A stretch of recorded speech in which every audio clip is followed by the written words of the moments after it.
sinasabi Kamusta niya. yun? Pwede ba I natin heard, kamustahin yun? he's no? in charge of the Madriaga. Perjury Yes, yes. case. You're the Perjury lawyer. case. So, nag-file na siya ng counter affidavit as expected.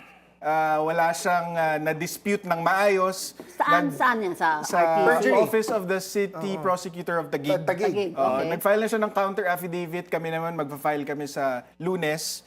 So, nakita namin yung counter affidavit niya. Wala na naman siyang na-refute ng maayos as expected kasi nga, nagsisinungaling lang yung mama. Para po sa mga tao, what is your best proof na hindi talaga kilala ni Inday Sara yang si Madriaga? Well, Just choose one or two. Kasi, okay, lagyan natin ng context. Sabi niya, inutusan daw siya ni VP Sara na buuin tong Easy Pilipinas.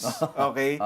Pero ang first interaction ni VP Sara with Easy Pilipinas was a Zoom meeting back in October 2021. Okay. Ang meron po kaming pruweba na si Attorney Ryan Kilala Oo. ang Kaibigan ko yan. nag-text message kay VP Sara para paunlakan na magkaroon ng virtual meeting ang Easy Okay. Pilipinas at si VP Sara. At pinilit niya pa. Sabi niya, hindi ako tatakbo.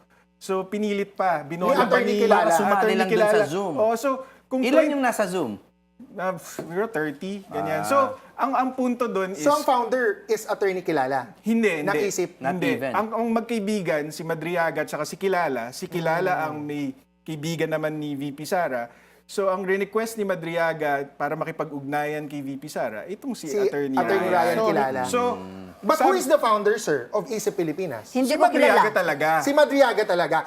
So even in your affidavits, you admit, Oo, acknowledge kasi that. yun lang ang totoo sa sinabi niya. Okay. Actually, kahit yung pangalan niya, baka hindi pa nga totoo. Merong May mali, letter E. Yung letter E. yung Yung letter U. U. Pero, yun lang ang totoo sa sinabi niya. Pero whether inutos sa kanya buuin yun, pinondohan, hindi po yun Hindi. totoo. Teka. If you don't mind, Mami Chu, sorry. Siyempre, ano lang ako, sir, gentle push lang, di ba? Sa first affidavit nyo sa perjury case, I think I recall a very general, mas absolute na statement that VP Sara does not know Madriaga professionally or personally. And na-repeat nyo yun in some of your interviews, Yes. I think. Ganong statement. That's very absolute. Hindi ba nabasag yun na at least kahit papano may relationship sila? Sabi mo, they don't know each other personally or professionally.